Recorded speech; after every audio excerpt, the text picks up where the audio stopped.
Yeah, we are riding bicycle. Fast, fast.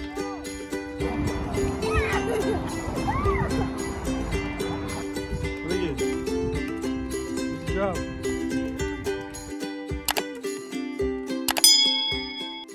Hi friends, வணக்கம். Welcome to Aiman autism mom channel. நான் Kavitha Diwakar. Hope everyone is good. இன்றைக்கான இந்த video ரொம்ப நாளாக எங்களுடைய ஒரு டார்கெட்டை நாங்கள் அச்சீவ் பண்ணியிருக்கோங்க. ஸோ இது ஒரு கைண்ட் ஆஃப் செலிப்ரேஷன் வீடியோன்னு கூட சொல்லலாம். என்ன அப்படின்னு கேட்டிங்கன்னா, எங்கள் விண்ணவா சைக்கிள் ஓட்டிட்டாரு.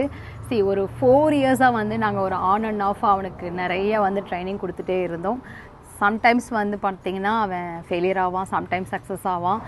வி நோ கண்டிப்பாக அவன் வந்து ஓட்டிடுவான் அப்படிங்கிறது எங்களுக்கு நல்லாவே தெரியும். பட் அந்த ஒரு மொமெண்ட்டுக்காக நாங்கள் வெயிட் பண்ணிகிட்டு இருந்தோம்.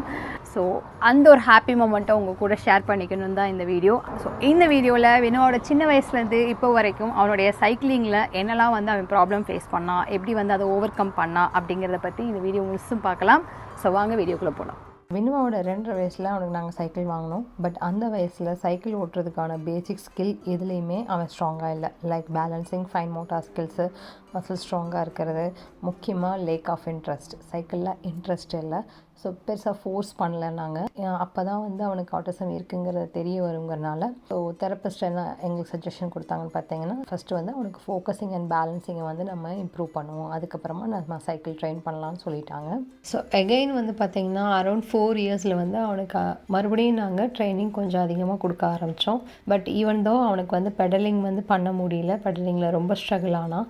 ஸோ அப்போ வந்து எனக்கு டக்குன்னு ஒரு யோசனை என்னென்னு பார்த்தீங்கன்னா, நம்ம ஊர்லெலாம் கார் டிரைவிங் கற்றுக் கொடுக்கும்பொழுது ஸ்லிப்பர்ஸை ரிமூவ் பண்ணிவிட்டு வந்து டிரைவிங் பண்ண சொல்லுவாங்க. பிகாஸ் கிளச்சு அண்டு பிரேக் வந்து பார்த்திங்கன்னா அவங்களுக்கு ஒரு கண்ட்ரோலில் வரும், பாதம் வந்து அதில் படும் பொழுது ஒரு கண்ட்ரோல் கிடைக்கும் அப்படின்னு சொல்லுவாங்க. ஸோ அதனால் அதை நான் யூஸ் பண்ணி விண்ணவாக்கு வந்து செருப்பு இல்லாமல், தட் மீன்ஸ் ஷூ, செருப்பு எதுவுமே போடாமல் அவனை நாங்கள் சைக்கிள் ஓட்ட வச்சோம். சடனாக அவன் அழுத்திட்டான். ஸோ அது வந்து ரொம்ப நல்ல டிப்பு. ஸோ பேர் ஃபுட்டில் வந்து நீங்கள் உங்கள் குழந்தைங்களுக்கு சைக்கிளிங் சொல்லிக் கொடுங்க. நம்ம ஊர் குழந்தைங்களா இருந்தால் கண்டிப்பாக வந்து வெறுங்காலில் பழகியிருப்பாங்க. பட் வெளிநாட்டில் இருக்க குழந்தைங்கள் அதிகமாக வெறுங்காலில் இருக்கவே மாட்டாங்க. ஸோ அதனால் சைக்கிள் ஓட்டுறதுக்கு சிரமப்படுறாங்க, பெடலிங் பண்ண தெரியல அப்படின்னா வெறுங்காலில் சைக்கிள் ஓட்ட வைங்க. ஸோ அப்படி தான் வந்து 4 வயசில் வினவா வந்து பெடலிங் கற்றுக்கிட்டான். நல்லாவே ஓட்ட ஆரம்பித்தான். பட் ஆனால் ஃபாஸ்ட்டாக எப்படி போகணும், ஸ்லோவாக எப்படி போகணும், பிரேக் போடணும் அதெல்லாம் கற்றுக்க முடியல. பட் சைக்கிள் ஓட்ட ஆரம்பிச்சிட்டான். இன்பா சைக்கிள் ஓட்ட ஆரம்பித்ததுக்கப்புறம் தான் வினுவாவுக்கு சைக்கிள் ஒரு இன்ட்ரெஸ்டே வந்தது, ஒரு கான்ஃபிடென்ட் வந்தது. அவனை பார்த்து நிறைய விஷயங்கள் கற்றுக்கிட்டான். லைக் பேலன்சிங் ஆகட்டும், வண்டியை ஸ்டாப் பண்ணுறதாகட்டும், அதுக்கப்புறமா வந்து ரோட் சேஃப்டி, ஹெல்மெட் போடுறது, இந்த மாதிரி குட்டி குட்டி விஷயங்கள்லாம் ஈஸியாக வந்து லேர்ன் பண்ணிக்கிட்டான். ஸோ இந்த வருஷம் சம்மரில் இன்பா வந்து சப்போர்ட் வீல் இல்லாமல் சைக்கிள் ஓட்டிட்டான். அதை பார்த்து வின்னவாவும் கேட்டதுனால நாங்கள் மறுபடியும் அவனுக்கு வந்து பார்த்திங்கன்னா நெக்ஸ்ட் ஸ்டெப் சப்போர்ட் வீலை எடுத்துகிட்டு நாங்கள் சைக்கிள் ட்ரைன் பண்ணோம்.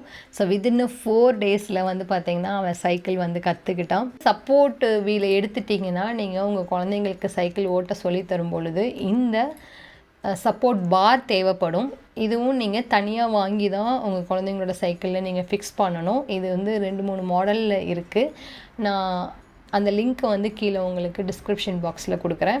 உங்கள் குழந்தைக்கு சைக்கிள் ஓட்டுறதுல எந்த ஒரு விஷயம் வந்து ரொம்ப தாமதப்படுத்துது அப்படிங்கிறத கொஞ்சம் நோட் பண்ணுங்கள். மேபி வந்து அவங்களுக்கு பேலன்சிங்கில் வந்து ரொம்ப வீக்காக இருக்கலாம், இல்லைனா அதீதமான ஒரு பயம் இருக்கும், இல்லைனா வந்து வண்டியை எப்படி ஸ்டாப் பண்ணுறதுன்னு தெரியாமல் இருக்கலாம், நீங்கள் என்ன சொல்ல வரீங்கிறது புரியாமல் இருக்கலாம். இந்த மாதிரி நிறையா விஷயங்கள் வந்து அவங்களுக்கு வந்து ரொம்ப டிஸ்டர்பாக இருக்கும் சைக்கிள் கற்றுக்கிறதுல. ஸோ அது என்ன விஷயம் அப்படிங்கிறத கண்டுபிடிச்சி அதில் வந்து ஓவர் கம் பண்ண ட்ரை பண்ணுங்கள். யூஸ் பண்ணுற வேர்ட்ஸ் வந்து ரொம்ப கவனமாக இருங்க. என்ன வேர்ட்ஸ் வந்து அவங்களுக்கு ஈஸியாக இருக்கோ, அண்டர்ஸ்டாண்டிங்காக இருக்கோ, சைக்கிளுக்குன்னு நீங்கள் யூஸ் பண்ணுற ப்ராப்பர்ட்டான ஒரு வேர்டு யூஸ் பண்ணுங்கள். லைக் வந்து இப்போ வினவாக்கு வந்து பார்த்திங்கன்னா ஃபாஸ்ட்டாக போகணுன்னு சொன்னால் புரியாது. பட் ஜூம் அப்படின்னு சொன்னால் அவனுக்கு புரியும். மேபி கார்ஸ்லாம் வந்து வேகமாக போகும்போது நாங்கள் ஜூம்னு சொல்லுவோம். ஸோ அதனால் வந்து அவன் ஃபாஸ்ட்டுக்கு வந்து ஜூம் அப்படின்னு சொல்லி அவன் அண்டர்ஸ்டாண்ட் பண்ணி வச்சுருப்பான். ஸோ அந்த வார்த்தை தான் நாங்கள் சொல்லுவோம். தென் பிரேக் போடுன்னு சொல்கிறதுக்கு பதிலாக ஸ்டாப் த பைக் அப்படின்னு சொல்லுவோம். ஸோ அந்த மாதிரி ஒரு சில வார்த்தைகளை மாற்றி போட்டிங்கன்னா ஈஸியாக உங்களுக்கு புரியும். Good job, good job. Push, push, push. Fast, fast, fast. Fast, fast, fast. Yeah, we know riding bicycle. Fast, fast. Slow, slow, fast.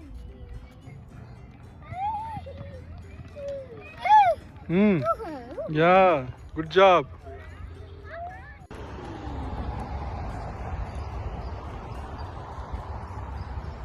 Good job. இப்போ தான் சைக்கிள் நீங்கள் ஆரம்பிக்க போகிறீங்க அப்படின்னா எடுத்தோடனே பைசைக்கிள் நீங்கள் ட்ரை பண்ணாமல் balance cycle and then try cycle, அதாவது 3 சக்கர சைக்கிள் சொல்லுவாங்க இல்லையா, இது ரெண்டையும் நீங்கள் ப்ராக்டிஸ் பண்ணிவிட்டு அதுக்கப்புறமா நீங்கள் பைசைக்கிள் வந்தீங்கன்னா ஈஸியாக இருக்கும். ஏன்னா பேலன்ஸ் சைக்கிளில் வந்து பேலன்ஸ் கற்றுப்பாங்க, தென் ஸ்டியரிங் கண்ட்ரோல் இது ரெண்டும் கற்றுப்பாங்க. ட்ரை சைக்கிளில் பெடலிங் கற்றுப்பாங்க. ஸ்பெக்ட்ரம் கிட்ஸுக்கு இது ரெண்டையும் ஒன்றா சேர்த்து செய்கிறதுல ரொம்ப சிரமங்கள் இருக்குது. ஸோ அதில் தனித்தனியாக கற்றுக்கிட்டு அதுக்கப்புறமா பைசைக்கிள் பண்ணாங்கன்னா ஈஸியாக அவங்க வந்து பெடலிங் பண்ணிடுவாங்க. பேலன்ஸ் சைக்கிளும் நீங்கள் ட்ரை சைக்கிளும் பழக்கியிருந்தீங்கன்னா உங்கள் குழந்தைங்களுக்கு சப்போர்ட் வீல் இல்லாமலேயே டேரெக்டாக நீங்கள் பைசைக்கிள் ப்ராக்டிஸ் பண்ணலாம். அதுதான் வந்து பார்த்திங்கன்னா சஜஸ்ட் பண்ணுவாங்க ஸ்பெக்ட்ரம் கிட்ஸுக்கு. So all the best. நீங்களும் உங்கள் குழந்தைங்களுக்கு சைக்கிளிங் கண்டிப்பாக சொல்லிக் கொடுங்க. இது ரொம்ப முக்கியமான ஒரு அவுட்டோர் ஆக்டிவிட்டி இது. இந்த வீடியோ உங்கள் எல்லாருக்கும் ரொம்ப பிடிச்சிருக்கும்னு நான் நினைக்கிறேன். ஸோ பிடிச்சிருந்துச்சின்னா பெருசாக லைக் பண்ணுங்கள், சேனலை மறக்காமல் சப்ஸ்கிரைப் பண்ணுங்கள், பக்கத்தில் இருக்க நோட்டிஃபிகேஷன் பெல்லையும் கிளிக் பண்ணிக்கோங்க. இந்த வீடியோ பற்றிய கருத்துக்கள் ஏதாவது இருந்துச்சுன்னா கீழே கமெண்ட் பாக்ஸில் கமெண்ட் பண்ணுங்கள்.